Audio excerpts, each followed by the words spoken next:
In the cities and villages of Russia, there are no plumbers or mechanics left. Yesterday I wrote, I really want to poop, but I just can't. So where have all the strong, capable working men's hands in Russia truly gone? They were brutally torn off in Ukraine and are now applauding the worms.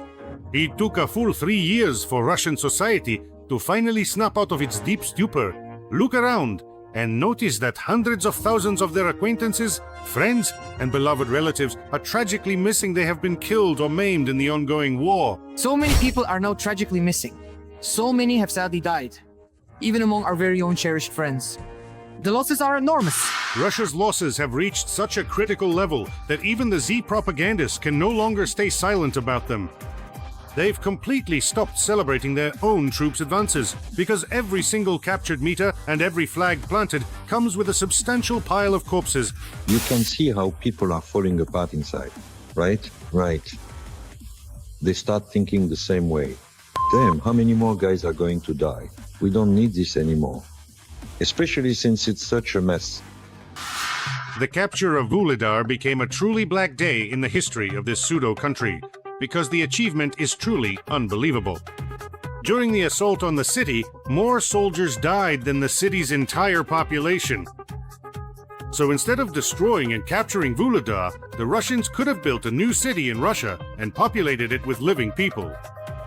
Now, the population of an entire Russian city is lying around and rotting in the fields and ditches. Pavlivka is located just south of Vuhledar, and it was stormed in exactly the same way last year. That is wave after wave, just the same. And every time they suffered defeat, every time the equipment was destroyed, and a large number of soldiers died.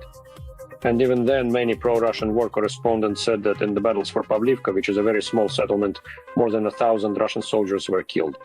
These are enormous losses. And the capture of Vuhledar itself did not significantly alter the overall situation at the front. From the point of view of the absolute necessity to attack Vuhledar, I truly didn't understand it at all.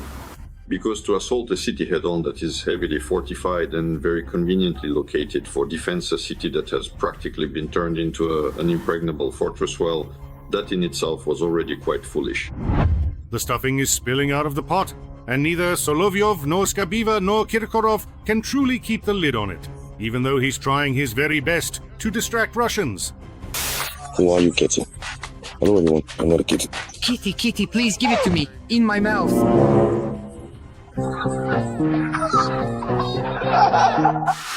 The orcs at the front are howling en masse out of despair. They no longer want to fight and die. Everyone there already understands that there's no way to come home alive. Sooner or later, each one will be taken out in a meat assault, or the commanders will eliminate them for refusing to get taken out in a meat assault. How truly romantic! For disobeying orders, have you seen that movie, Company Shot? The actual shooting isn't the main point. That's not the real point. It's each person's individual decision.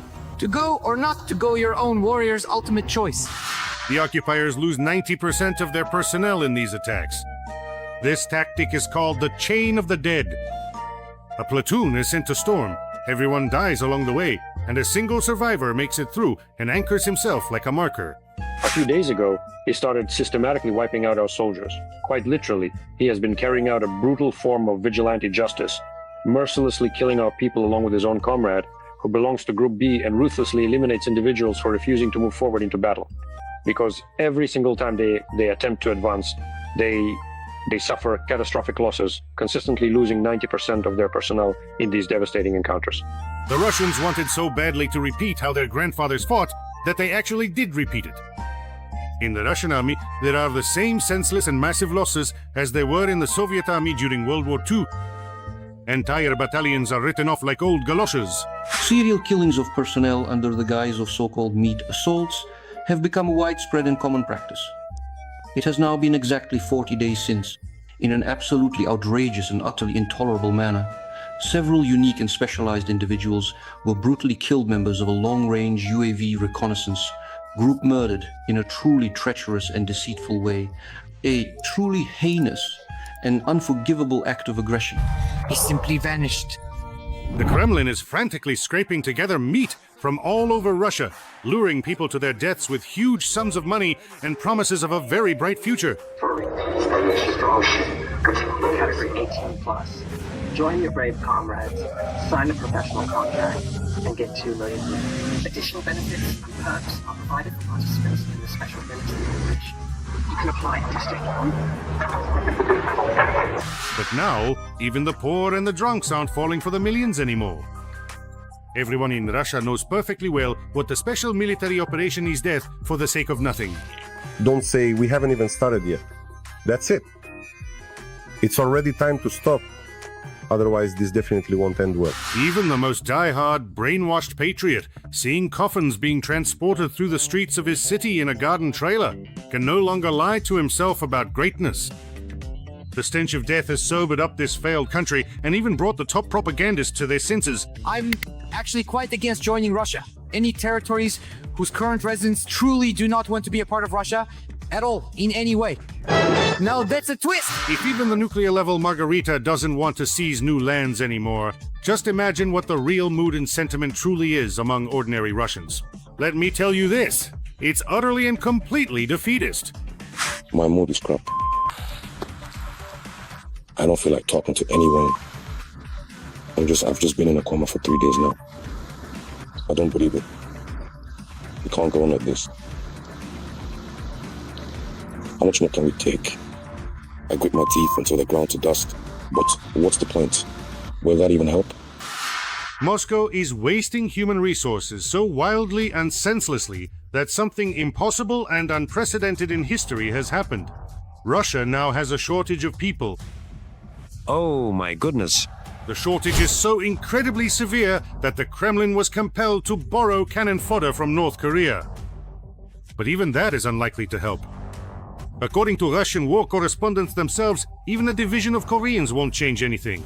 It's been reported by major news agencies and even hearsay that 12 Koreans have arrived. 12,000? You get it, right? I mean, if you spread 12,000 people across the front lines, no one would even notice that anyone new had shown up. So there's really no point at all. 12,000 here, 12,000 there, what's the big deal? Women will just give birth to more. Although, that's a problem too. Russians don't want to have children anymore. And what's the point? They'll just get killed in the war anyway. Look, for example, here's a lovely dog. She has 6 adorable little puppies indeed. And you? And you? And you don't have a single one? Well then, what kind of quadruber are you, so to speak? In some Russian families, they are tragically dying off in whole batches. Spielberg could potentially sue a woman from the Rostov region because she allegedly stole the idea for his acclaimed film, Saving Private Ryan. In the Zenkov family, all the men bravely died in the war in Ukraine. The father and his 2 sons.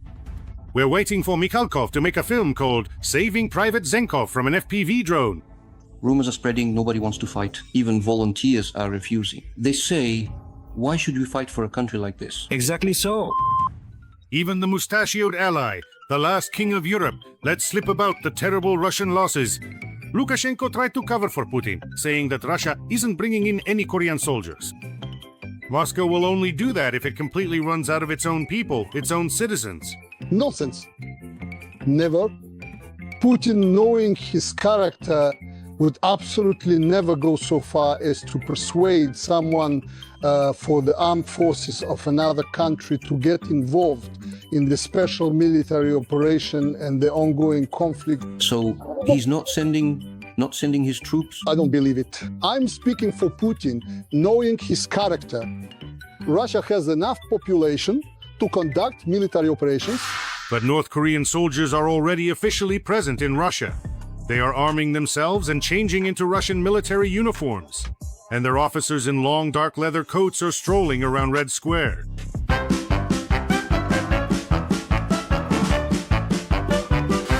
According to Lukashenko, this means that Russia has run out of people.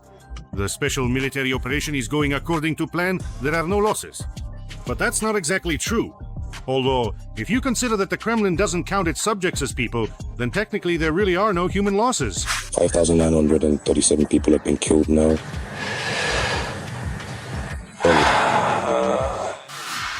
By the way, is it just us, or do North Korean officers in their coats look like SS officers?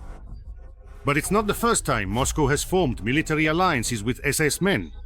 Even here, they managed to repeat history. The Germans are present at the parade, and it seems that Marshal Timoshenko, Stalin's People's Commissar of Defense, greets them with great respect. Russians need to truly understand this crucial fact. They absolutely won't come back alive from this brutal war. Their commanders will keep sending them to slaughter as long as that cigarette butt sits in the Kremlin surrounded by his drinking buddies. Russians must save themselves from their own impending extinction. As banal as it may sound, they simply need to stop shooting and just go home right now and cease all hostilities. Do shoot at home. The real enemies are indeed just right there. I would like to remind you that this video is created for entertainment purposes and contains elements of satire and irony. All facts and events are presented in a hyperbolized or exaggerated form to convey a comedic or dramatic effect. Our goal is not to mislead, but to highlight humor. Please take it with a smile.